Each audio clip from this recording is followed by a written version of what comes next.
Our stories are brilliant. We are resilient. Our stories are brilliant. We are resilient. Hello, and welcome back to Your Voice Matters with Jen Chambers. I'm Jen Chambers, and this is week 12 of our Write Your Story series. Today, we're zooming in on something that I feel pretty deeply about, and that's the power of telling just one story, one chapter from your life that shaped you. Writing a whole memoir can feel huge and overwhelming, but one well-told story centered on a moment of change can carry all the weight of a book. And if that's all you write for now, that's enough. I promise you, it's enough. These stories can be just for you, or these stories can be written to share your life and your experiences with the whole world. It's all what you want. When I first wanted to write my own story, I couldn't focus on just one thing. In fact, it's interesting because the way that I came to wanting to write my story was waking up from my brain injury and realizing that nobody understood how I was. And I had never read anything that could empathize or emphasize, excuse me, oh my gosh, empathize, there we go, with the kinds of things that I was going through. So at that moment, I also couldn't really face the pain of writing things from a first-person perspective. So for me, some distance helped. And I chose to write it in a fictional way. It was my first book, actually, and it turned out pretty good. It actually was what got me accepted to the Iowa Summer Writing Program, and they workshopped it there, which was really cool. But I wouldn't do that now. I think that it's important to tell your truths whenever you can, and whatever way works for you is fine. But for now, I want us to focus on one story from your life, one moment that had impact, one moment that shaped who you are. So my moment that I chose for an example here was learning to bake again. I learned to bake while I was in occupational therapy. I went to a million different kinds of therapy, of course, but because of my brain injury, I had to be taught many times everything. But in this particular instance, the hospital had a therapy kitchen area, and it was useful therapeutically in a lot of ways. I had a hard time holding the cup to measure out the flour, for instance. I had to relearn eating using big foam coverings that covered up, like the fork and knife, for instance, covered up the handle so that I could hold it and grip it. I had a really hard time holding on to the handles of the cups to measure things, like I said, and even the directions to baking got me all turned around and so confused. So that before we even started the cooking part, we had to sit down and write it in numbered steps. And I mean, when I say write it, each individual part. We had to get as specific as saying, measure out the salt, measure out the baking soda, set them in dishes, and line them up in order on the countertop. So we did it. We lined them up on the cracked Formica countertop of that hospital kitchen therapy area, and they did it with me again and again. That memory was one that I was able to flesh out into an entire thread of my fictional story just with that one chapter. But it was something real. It came from there. And if I were to write it again, I would write it the reality way. But that story, the reason why I picked it, I think, subconsciously, was that story has it all. It shared my theme, really, that I didn't know until I was done. The determination that I have was one of the things that, for better or for worse, really got me through things and continues to do that. Like I say, sometimes to my detriment, but oftentimes my determination pulls me through of a lot.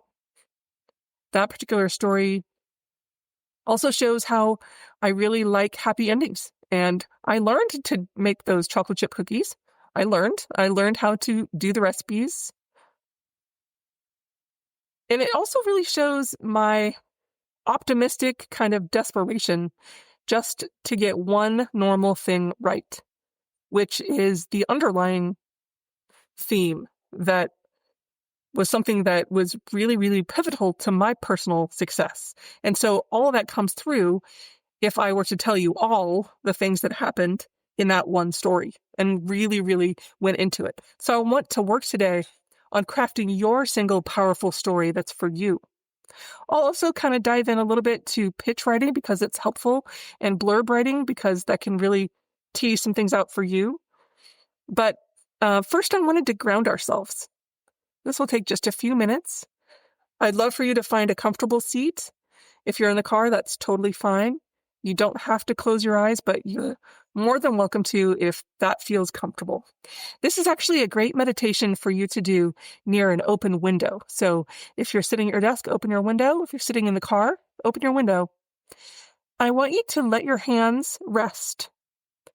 If you can, rest them in your lap or put them on your heart, or just unclench if you're holding onto the steering wheel. And I want you to close your eyes down if you're in a place where you can feel safe to do that. But if not, take a deep breath in and a long breath out. I want you to let yourself land in this moment. As you breathe, I invite you to breathe in a sense of optimism and hope. I want you to imagine it as a breeze drifting over your skin, dancing the fresh air into your lungs and through your body and your arms and legs. If you're lucky, you can feel an actual breeze from your window or smell the scent of outside. What does it feel like to be here now? Does the energy that the breaths give you feel empowering and strong? Does it feel cleansing and renewed? Or do you just feel really good? I want you to repeat these phrases to yourself silently. My story matters.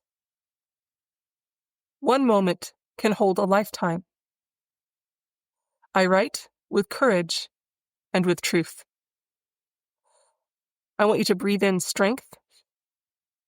Breathe out any self-doubt. Let's repeat one more time. My story matters. One moment can hold a lifetime. I write with courage and with truth.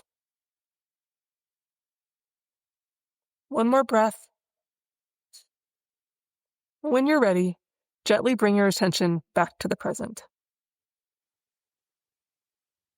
Segment 1, Why One Story Matters.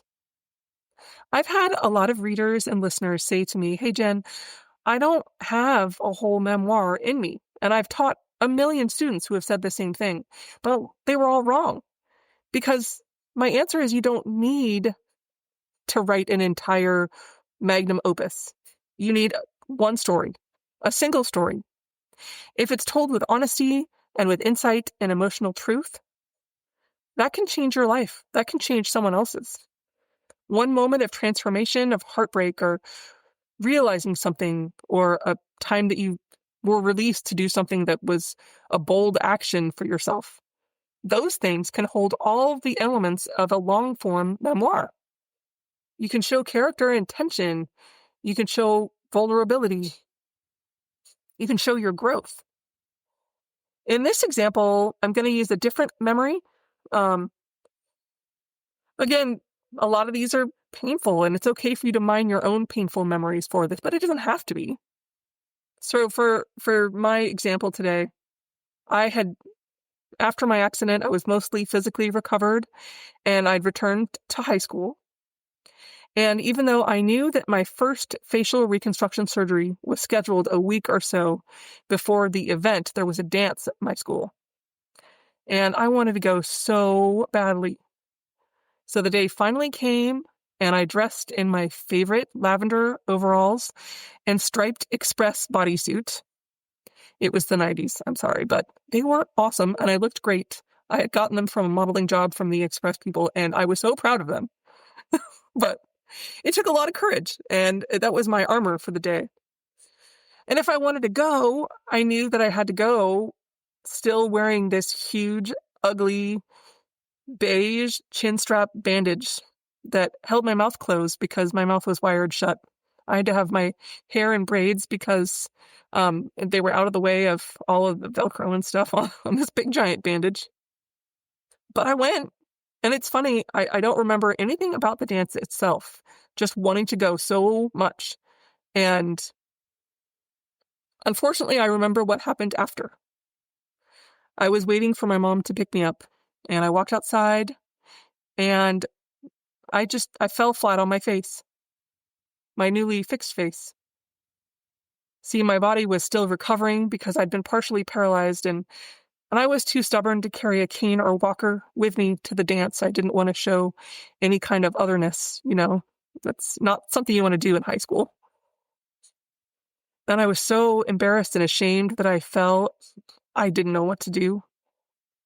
But my overall knees, they were muddy and they were wet because I live in Oregon. But I pasted a painful smile on my face and I pretended like everything was okay. I felt so alone. And I wished that somebody would understand how I was feeling. In a flash, I knew that that was my mission. Somehow, I needed to make other people understand how I felt.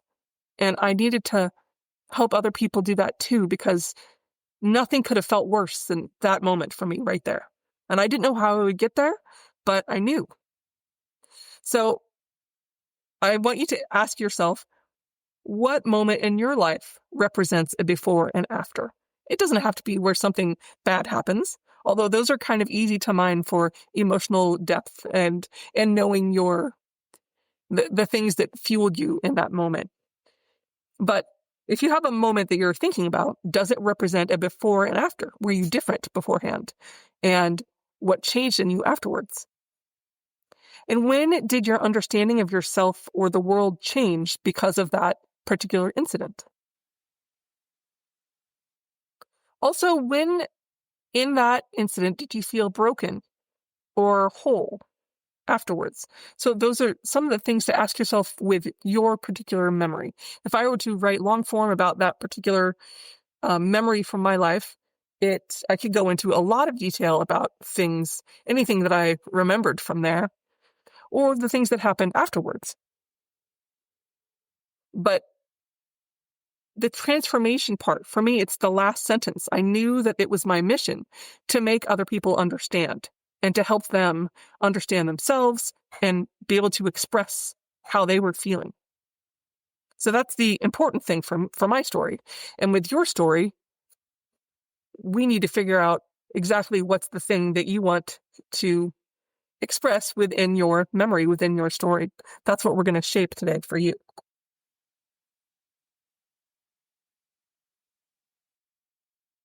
Segment 2, we're going to talk about a writing exercise.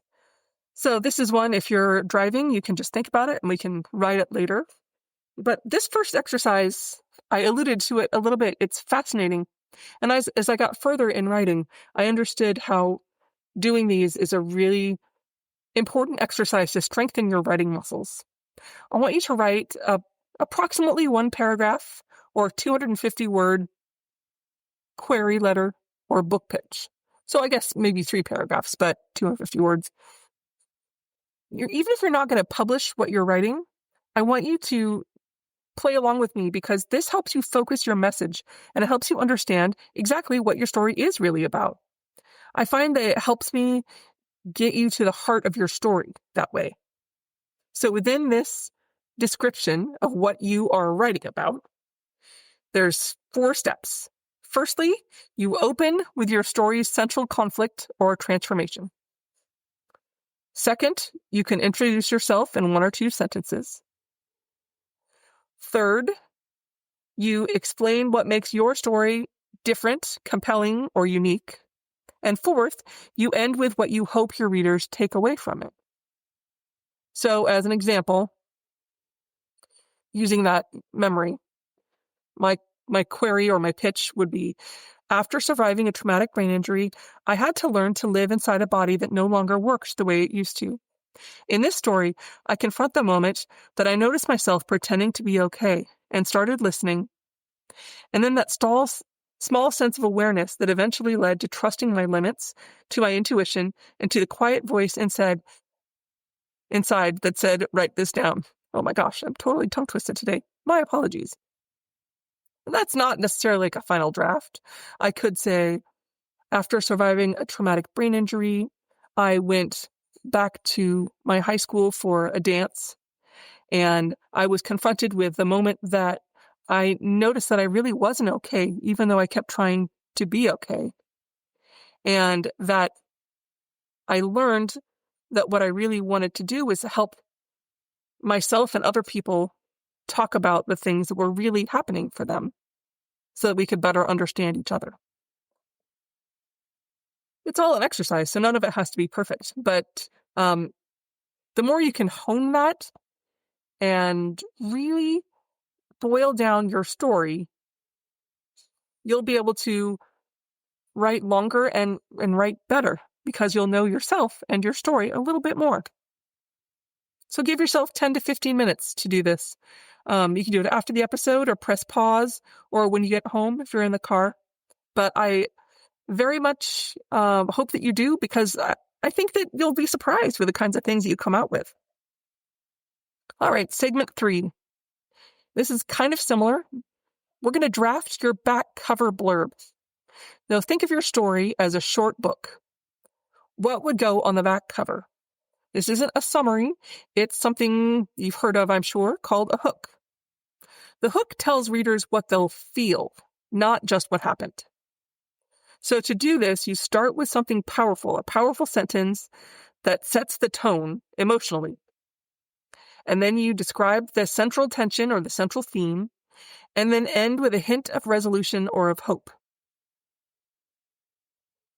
So this is a different example. She thought she knew how to be strong until the day that strength meant falling apart in front of her children. In this fierce, tender story, one woman learns to stop hiding behind resilience and start writing her truth. So for my story that I just talked about, I could say, I thought that I was okay. I thought that I was all recovered until the day that I fell down on the sidewalk and was confronted with the idea that I needed to stop hiding behind pretending to be okay and learn to tell my truth. Something like that. This is a short thing. It's a 3 to 5 sentences maximum. You're talking about tone and emotion and clarity. So it's another really insightful way to get to the heart of what you really want to talk about. Now, here is another interesting little thing to have in your toolbox. These are 3 quick change tools that you can use for our segment 4 today. So you could, with your story, if you're going to elevate it a little bit more or revise it a little, I want you to try these fast tools. So the first one is changing your point of view. What you're doing is rewriting your paragraph in the second person or the third person or from a different perspective. So instead of, I walked into the hospital, you could say, she walked into the hospital, her stomach tight with dread. So that has a lot more emotional charge, right? That makes sense. It's still the same thing. I walked into the hospital, but you can write it however you want. It's your story. Now, the second tool is a really excellent one. It's the timeline twist. This is telling your story out of order. You start at the turning point, and then you flash back. So in my story, I would start with something like, I was flat on my face when I realized my mission in life was to help myself and other people express how they felt to tell their stories. And then flash back to, it all started when I was getting ready for the high school dance after my car accident. So you can see how that, starting with that, there's a different feeling. You start with the emotion. So maybe do you feel that more? Or do you feel it less? How does that sit for you? And doing that with your own story, how would that sit for you? Starting with the turning point where something happened, something changed. And the third idea for your quick change tool here is dropping in some dialogue to each paragraph. Let someone else's voice help you bring your story to life. In my example, I could start with somebody saying, "Oh my God, are you okay?" And then go into how I felt about it. And, "Oh my God, are you okay?" I looked up at the school nurse who had been chaperoning the high school dance and considered just putting my head down on the sidewalk. I didn't know what to do. I could do that. I mean, that's same story, different feelings, different emotional charge. And your reader's going to hear that and feel that in a different way. So now for our fifth part today, I would love for you guys, whether you're in the car or whether you're sitting in your office or at your table, get out of your heads for just a second. This kind of work is very hard emotionally. So I want you to try these stretches. I'd love you to sit or stand tall, twist to the right, hold and breathe, go back to the center, twist to the left, hold and breathe. Then go back to the center and gently roll your head in circles, right and left, and right and left. Bring your shoulders up to meet your ears and squeeze really, really tight, and then press them down really, really hard. Shake them out and loosen up your tension. I read something recently that said your body is home for your story, so you should treat it with love. I loved that. So some resources for you guys. These will all be listed in the show notes. If you want to keep going with this, these things can help you move forward. There's a book called The Memoir Project by Marion Roach Smith. She gives really honest and practical guidance. I like her a lot. You can follow her a lot of places. I think I have followed her almost everywhere. And she has great, great advice. You can go to prowritingaid.com. It's an editing tool if that's something that you are confused about, have questions about, or just wondering about. That's a really good one.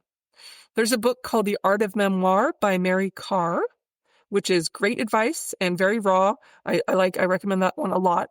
And then if you're interested in maybe someday putting your stuff out there, go to submittable.com and or you can go to writersdigest.com. Writer's Digest can help you find markets that would be appropriate for the kinds of stuff that you write. You don't have to do it, but it is a great exercise to kind of see where you could go if you wanted to. You never know. You just never know. And if you've been working with me through this whole 12-week period, I'm so proud of you. Celebrate. You've done something powerful. Even if you're just thinking about it, your story is important and it's real and it deserves to be heard. So thanks for being here. I really appreciate that. And you should appreciate you. And I want you to remember, if this is the only story that you ever write, let it be true. Let it be brave. Let it be yours. Let it be real.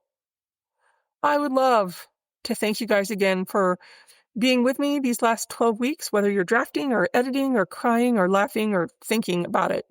I see you here with me, and I am very, very grateful. And enough of you I was really surprised, enough of you have been so excited by this kind of work that I'm just going to keep going indefinitely and talk about writing once a week. I'm very pleased to have you here with me. I would love for you to keep writing and keep telling your truth. Your voice matters and you're important. Please visit www.jennifer-chambers.com to download the companion worksheet to this episode. And if you want to share your story with me, email me at jbchambersmail@gmail.com. I'd love to read it. And I promise I'll be kind. Until next time, take good care of your story and take good care of yourself. Free audio post-production by alphonic.com. Sometimes we have to start over. Sometimes we have to fight back. Sometimes it's all too much. Lost inside the black. Our stories are brilliant. We are resilient. Our stories are brilliant. We are resilient.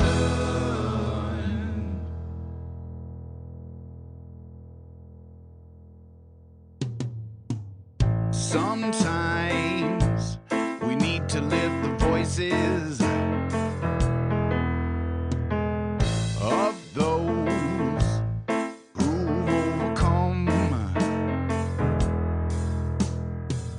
and expose the ones that made the choices